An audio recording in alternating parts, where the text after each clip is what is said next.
Message சொல்வதற்காக வைக்கப்பட்ட கல்லை பல காலமாக வழிபட்டு வந்திருக்கும் மக்கள். 6 அடி இருக்கு, 6 அடியா இருக்கு, 6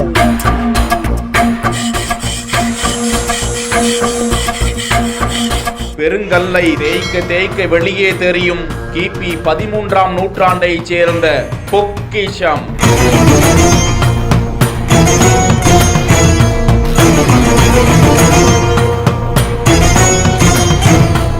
கண்டுபிடிக்கப்பட்ட திருவிளையாட்டக்கல்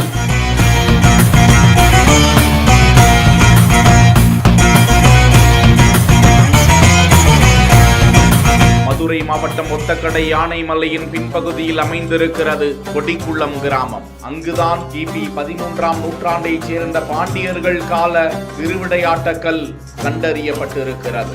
6 அடி நீளம், 1.5 அடி அகலத்துடன் முன்புறம் சக்கரமும் அதற்கு கீழே 17 வரிகள் கொண்டதாக இந்த கல்வெட்டுக்கள் அமைந்திருக்கிறது. பாண்டிய மண்டலத்தின் உட்பிரிவுகளில் ஒன்றான தென்பரப்பு நாட்டு திருமோகூர் என்று தொடங்கி பெருமாள் கோவிலுக்கு திருவிளையாட்டம், திருநந்தவனம், திருப்பணிகளும் திருநாமத்தால் செய்வித்ததாக அந்த கல்லில் பொறிக்கப்பட்டுள்ளன. அதன் இடது பக்கத்தில் சக்கரமும் அதற்கு கீழே வில் மற்றும் அம்புகளை வைக்கும் கூடையான அம்பராத்தூணி போன்ற அமைப்பும் காணப்படுகிறது. கல்வெட்டு குறித்த குறிப்புகள் திருமுருகூர் காலமான பெருமாள் கோவில் கல்வெட்டுகளிலும் காணப்படுகிறது. கோவில் கட்டடக்கலை மற்றும் சிற்பத்துறை ஆய்வாளர் தேவி இது குறித்து பேசும்போது, கல்வெட்டு இருக்கும் கொடிக்குளத்தில் இருந்து 5 கிலோமீட்டர் சுற்றளவில் இருக்கும் பல கிராமங்களிலும் இது போன்று திரு ஆழி கற்கள் காணப்படுகின்றன.